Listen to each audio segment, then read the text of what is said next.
Ano yung Submit, Your katanggap-tanggap na laman ng invoice, Sailin? Kung dapat itago na confidential ang ibang mga impormasyon. Pwede po bang i-explain ko lang po muna yung nasa ND? Opo, sige po.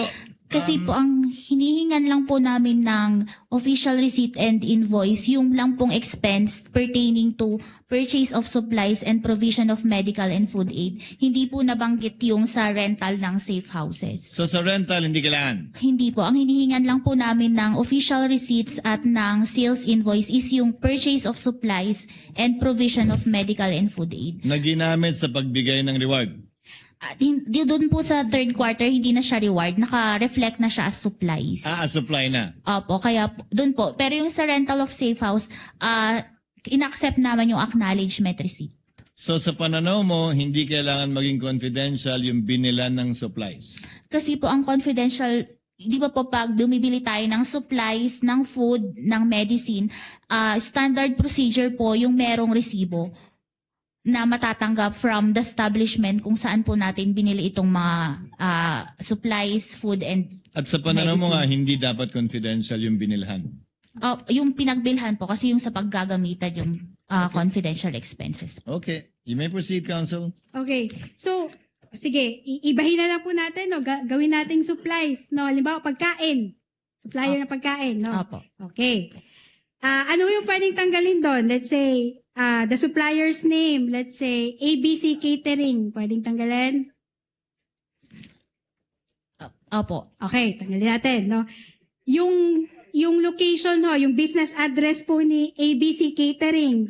Let's say, ground floor, Multinational Bank Corporation Center, 6805, Ayala Avenue, Makati City. Pwedeng tanggalin? Hindi naman po confidential yung mismong establishment na nagkwan nun eh. Yung, ang kinakundit po dito, pinanggamitan. And doon po sa resibo na yon, hindi naman po siya confidential information. No, just answer the question, no? So, Ask and answer, hindi Your ho Honor. pwedeng hindi tanggalan yung address ng supplier ng pagkain.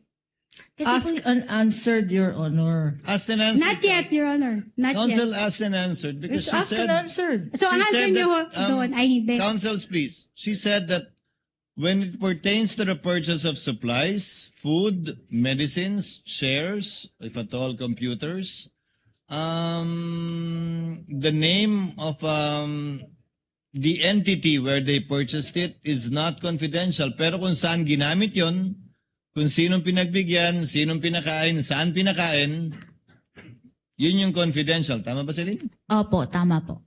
So, yung invoice o resibo ng pagkain, medical supplies, kailangan may resibo. Yan ang interpretasyon mo ng joint circular. Opo, para ma-ascertain namin na talagang ginamit yon for purchases of supplies, food, and medicines po. So, sa bagay nito, ulitin ko, sa pananaw mo, sa interpretasyon mo, sa ginamit mong pag-audit, kapag ka-supplies, hindi ka tatanggap ng other adequate document, resibo talaga hanapin mo.